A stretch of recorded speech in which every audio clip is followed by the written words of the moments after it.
दोस्तों कैसे हैं आप सब। आज मैं बात करने वाला हूं एचडीबी फाइनेंस के बारे में। अगर आपने वहां से कोई मोबाइल फाइनेंस करा रखा है और आप ये सोच रहे हैं कि अगर मैं ईएमआई पे नहीं कर पा रहा हूं तो उस केस में क्या मेरा जो है मोबाइल ब्लॉक हो जाएगा। तो आज मैं आपको वही बताऊंगा विद प्रूफ। और साथ ही साथ मैं आपको बताना चाहूँगा, चाहे आपने बजाज से फाइनेंस कराया हो, चाहे आपने एचडीबी से फाइनेंस कराया हो, चाहे आपने जो होम क्रेडिट से फाइनेंस कराया हो, तो उस केस में क्या क्या हो सकता है अगर आप फ़ोन का ईएमआई पे नहीं करते या आपने मोबाइल जो भी परचेज़ किया हो किसी भी कंपनी का नहीं पे करते हैं टाइमली, तो उस केस में क्या हो सकता है। तो देखिए दोस्तों, मैं आपको यहाँ पर दो चीज़ें बताना चाहूँगा कि अगर आपका फ़ोन चोरी हो गया है, अगर चोरी हो गया, आप सोच रहे हैं कि अब मेरा फ़ोन तो चोरी हो गया, फाइनेंस पे था, मैं पेमेंट नहीं करूँगा तो क्या चला जाएगा। तो देखिए यहाँ पर होगा क्या, वैसे तो कुछ होगा है नहीं, फ़ोन चोरी हो गया, आप ईएमआई पे नहीं करते तो उस केस में आपका क्रेडिट स्कोर ख़राब कर दिया जाता है। जैसे अभी आप मेरा क्रेडिट स्कोर यहाँ पर देख पा रहे होंगे दोस्तों कि 767 के करीबन है। आप यहाँ पर देख पा रहे हैं कि जो मेरा क्रेडिट स्कोर यहाँ पर दिखा रहा है 767। अगर मैं टाइमली पेमेंट नहीं करूँगा तो ये जो 767 है, तो ये हो सकता है कि ये 40 पॉइंट नीचे चला जाए, 50 पॉइंट नीचे चला जाए, हो सकता है कि 60 पॉइंट नीचे चला जाए, और ऐसा भी हो सकता है कि 100 पॉइंट जो है नीचे चला जाए।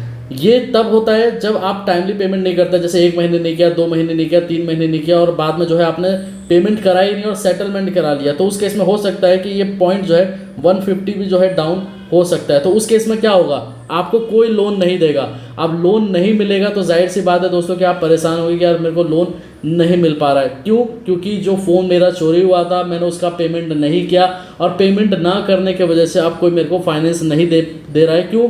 क्योंकि मेरा क्रेडिट स्कोर जो है वो 750 से काफ़ी नीचे चला गया है। तो इसलिए जो है, अगर आपका फ़ोन चोरी हो जाता है, अगर आप कैपेबल है, पे कर सकते हैं, तो उसको पे कर देना।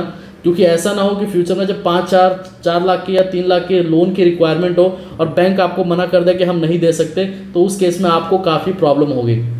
दूसरा सिनेरियो, जहाँ पर आपके पास फ़ोन आपके पास ही है, मोबाइल जो आपने परचेज़ किया वो आपके पास है, आप पेमेंट नहीं कर पा रहे हैं, तो उस केस में जो है एचडीबी फाइनेंस आपका फ़ोन लॉक पहली बात तो करते ही नहीं है।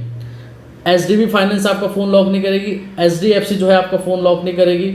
बजाज फिनसिप में अभी कुछ प्रॉब्लम्स आ रही है काफ़ी लोगों को, काफ़ी कस्टमरों को, जो मेरे को कमेंट करते हैं कि नहीं सर बजाज फिनसिप जो है फ़ोन ब्लॉक करती है। लेकिन एचडीबी का फाइनेंस का जो, अगर मैं आपको बात बताऊं, तो अगर आपका ईएमआई नहीं जा रहा है टाइमली और मोबाइल भी आपके पास है, तो उस केस में जो है आपका एचडीबी फाइनेंस मोबाइल लॉक नहीं करेगी, ब्लॉक नहीं कर सकती वो। अब प्रॉब्लम क्या आएगी आपको, ये छोटी सी चीज़ आप समझ लीजिए। अभी आपको मैंने जो फ़ोन चोरी हो गया उसका सिनेरियो समझाया था, तो सेम सिनेरियो आपका भी है। अब यहाँ पर देखिए, अगर मैं अकाउंट इन्फॉर्मेशन में जाता हूँ अपने क्रेडिट रिपोर्ट पे, आपका भी क्रेडिट रिपोर्ट बना होगा, आप भी एक बार कभी चेक करना। आप जैसे एग्जांपल के तौर पे देखिए, ये एक फ़ोन फाइनेंस कराया, मैं एग्जांपल आपको दे रहा हूँ, जो 11,200 रुपये का है। ये आपको एक एग्जांपल है ताकि आपको चीज़ें क्लियर हो जाए। जैसे एग्जांपल के तौर पे आपका फ़ोन 50,000 का है, तो हो सकता है कि यहाँ पर जो है आपका 50,000 रुपये यहाँ पर लिखा हो। अगर आपका फ़ोन 1 लाख का है तो यहाँ पर 1 लाख लिखा होगा।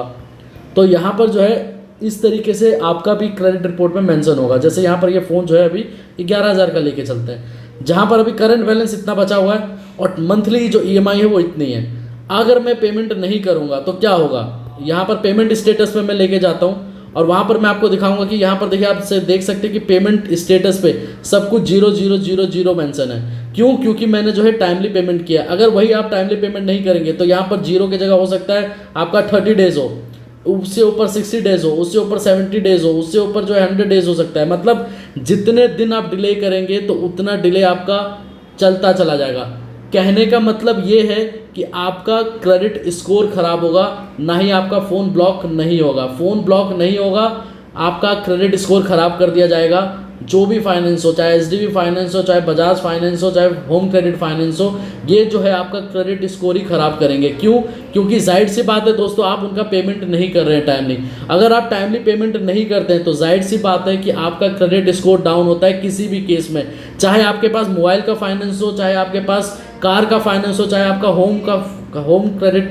आपका होम लोन का फाइनेंस हो, आपका जो है XYZ कहीं से भी कुछ भी फाइनेंस करा हो, सबसे पहले आपका क्रेडिट स्कोर ही डाउन होगा। अगर ये डाउन होगा तो जाहिर सी बात है कि अगर एचडीबी फाइनेंस ने जो है आपका प्रॉब्लम क्रिएट किया है तो आपको एचडीएफसी भी जो है लोन नहीं देगी, आपको जो है बजाज फिनसिप भी जो है लोन नहीं देगी। मतलब इस तरीके के जो भी फाइनेंसर होंगे वो ये देखेंगे कि आपने लास्ट कहाँ से फाइनेंस कराया था और उसका आपने टाइमली पेमेंट किया है कि नहीं किया। अगर आप टाइमली पेमेंट नहीं करते हैं तो सिर्फ और सिर्फ एचडीबी फाइनेंस आपका ये स्कोर डाउन कर देगी, इसके अलावा कोई भी इम्पैक्ट नहीं आएगा। मतलब आपका फ़ोन जो है ऑन ही रहेगा, आप उसको यूज़ कर पाएंगे, लेकिन फ्यूचर में जब 2-3 लाख की रिक्वायरमेंट होगी लोन की तब लोन आप नहीं ले पाएंगे। ठीक है दोस्तों, धन्यवाद।